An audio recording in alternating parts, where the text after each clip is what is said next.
আজি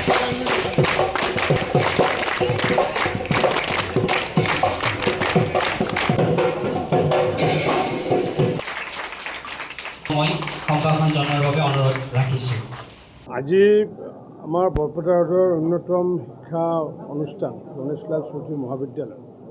আজি মই পৰিয়ালৰ লগত একেলগে মই মত বিনিময় কৰিলোঁ।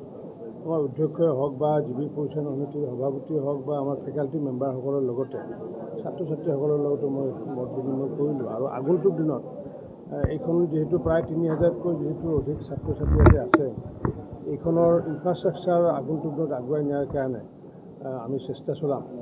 যিহেতু মই বিধায়কৰ দায়িত্বত থাকোঁতে ইয়াতে আমি বিজ্ঞান ভৱন আমি স্থাপন কৰি পেলাই ইয়াতে ছায়েন্স ষ্ট্ৰীম আমি আৰম্ভ কৰিছিলোঁ।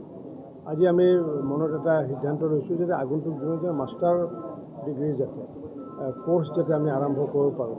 অন্ততঃ কাৰণটো PG মানে যদি ষ্ট্ৰীম কৰিব নোৱাৰিলোঁ 2-4টা ছাবজেক্ট যাতে পষ্ট গ্ৰেজুৱেট যাতে আমি আৰম্ভ কৰিব পাৰোঁ, তাৰ কাৰণে ইতিমধ্যে আজি আমি সিদ্ধান্ত গ্ৰহণ কৰিছোঁ। যিহেতু আমি যদি চাওঁ ভৱানীপুৰ সৰভোগ সমষ্টিটো শিক্ষানুষ্ঠানৰ ক্ষেত্ৰত অতিকৈ ধনী সমষ্টি। কাৰণ কিয় এই সমষ্টিৰ ভিতৰত আমাৰ যি ভট্টদেৱ বিশ্ববিদ্যালয় এটা উইংছ আমাৰ মেধিকুছিত আছে, ভৱানীপুৰ মেধিকুছিত আছে। তাৰপিছত Sarupeta college, Bhawanipur college, BH college, GLC college, Bhornagar college, এনেকুৱা 6টা শিক্ষানুষ্ঠান, ডাঙৰ ডাঙৰ শিক্ষানুষ্ঠান যিটো নেকি বহু সমষ্টিত নাই।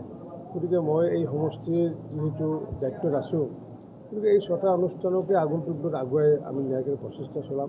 নিশ্চিত ওপৰত ৰেল কানেক্টিভিটিৰ ভিতৰত যদি চাওঁ, আমি সকলোতকৈ আমি হাইষ্ট কানেক্টিভিটি থকা আমাৰ সমষ্টি। কাৰণ 4টাকৈ ইয়াতে ৰেল ষ্টেচন আছে এই ভৱানীপুৰ সৰভোগত। গতিকে এটা আছে আমাৰ সৰুপেটা ৰেল ষ্টেচন, এটা গোৱাগাছা ৰেল ষ্টেচন, এটা হৈছে আপোনাৰ বৰপেটাৰ ৰেল ষ্টেচন, এটা হৈছে আপোনাৰ সৰভোগ ৰেল ষ্টেচন। ঠিক তেনে আৰবানাইজেশ্যনৰ ক্ষেত্ৰতো যদি চাওঁ, আমাৰ এইটো এটা সকলোতকৈ ডাঙৰ এটা সেয়া। কাৰণ 3খনকৈ মিউনিচিপালিটি বডি, হাউলি মিউনিচিপালিটি, বৰপেটাৰ মিউনিচিপালিটি, সৰভোগ মিউনিচিপালিটি। গতিকে চব ফালৰ পৰা যিহেতু যথেষ্ট সা সুবিধা থকা এটা সমষ্টি, গতিকে এই সমষ্টিটোৰ যি আৰু আশা আকাংক্ষা আছে, নিশ্চিত ওপৰত আমি ঠাইভেদে যেনেকুৱা সৰুপেটাৰ বিভিন্ন ধৰণৰ আশা আকাংক্ষা আছে, হাউলিৰ মানুহৰ আশা আকাংক্ষা আছে। এইখিনি আগন্তুক নিশ্চিত ওপৰত আমি কাম কৰি যাম। এনেকুৱাকৈ অহা 1 তাৰিখে আমাৰ যি বাৰাপাটা কেটেল ফাৰ্ম আমাৰ খৈৰাবাৰীৰ লগতে যিটো লাগি আছে, গতিকে তাত আমাৰ মাননীয় আমাৰ পশুপালন বিভাগৰ মন্ত্ৰী ৰীমা দেৱী ডাঙৰীয়ানীয়ে তাত আহিব। মই তাত থাকিম। 6,70 লাখ টকা ব্যয় সাপেক্ষে তাত আমি কাম আৰম্ভ কৰিম। আমাৰ যিটো কেটেল ফিড ইণ্ডাষ্ট্ৰী, কাৰণ পশুসকলৰ কাৰণে তেওঁলোকৰ আমাৰ খাদ্য প্ৰস্তুত কৰা ইয়াতে কোনো ধৰণৰ উদ্যোগ নাই। সাধাৰণতে আমি অসমৰ বাহিৰৰ পৰা এইবোৰ আনিবলগীয়া হয়, শিলিগুৰিৰ পৰা আনিবলগীয়া হয়। গতিকে যাতে আমাৰ পশুপালকসকলে যাতে ইয়াৰ পৰা যাতে সুলভ মূল্যত যাতে পশুখাদ্য যাতে পায়, তাৰ কাৰণে 6,70 লাখ টকা ব্যয় সাপেক্ষে আমাৰ উদ্যোগ এটা আমি কাম আৰম্ভ কৰিম অহা 1 তাৰিখৰ পৰা। গতিকে এনেকুৱাকৈ 1-2টাকৈ কাম আমি ইতিমধ্যে আমি হাতত ধৰিছোঁ।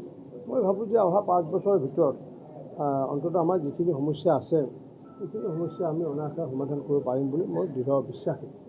বৃন্দাবন বস্ত্ৰ অসমত আহিব, বাজেটত কিবা সেইটোতো আগতে ধৰা আছে। কাৰণ কিয়, যিহেতু বৃন্দাবনী বস্ত্ৰৰ কাৰণে মই যেতিয়া 16 চনত যেতিয়া অধ্যক্ষ দায়িত্বত আছিলোঁ, তেতিয়া এই বিষয়টো লৈ পেলাই মই লণ্ডন আৰু পেৰিছত গৈছিলোঁ। আৰু তেতিয়া হয়তো আমি আনিব নোৱাৰিলোঁ, কাৰণ তেতিয়া মই অধ্যক্ষ দায়িত্ব আছিলোঁ। আৰু এইটো যিহেতু ইণ্টাৰনেশ্যনেল এটা বিষয়, আৰু সেই বিষয়টো আমি লাগি আছিলোঁ, যাৰ ফলস্বৰূপে মুখ্যমন্ত্ৰী হিমন্ত বিশ্ব শৰ্মা ডাঙৰীয়াই ইতিমধ্যে আমি ব্ৰিটেইনৰ পৰা ভিক্টোৰিয়া মেমৰিয়েলৰ পৰা আমি অন্ততঃ সেইখন আমি অনাৰ কাৰণে ইতিমধ্যে ব্যৱস্থা কৰিছোঁ, যাৰ কাৰণে মিউজিয়ামো প্ৰস্তুত কৰি থকা হৈছে। মই ভাবোঁ যে আগন্তুক দিনত এইখন বস্ত্ৰৰ লগতে পেৰিছত থকা গুৰমেট মিউজিয়ামত থকা যিখন বস্ত্ৰ, সেইখনো আমি আগন্তুক দিনত তাতে আমি চাব পাৰিম। গতিকে এইটো এটা ৰাইজৰ আশা এটা আছিলে, আৰু সেই আশাটো নিশ্চিত মই ভাবোঁ যে অহা 27 চনত আমি অসমৰ সকলো ৰাইজে বৃন্দাবনী বস্ত্ৰখন আমি চাব পাৰিম।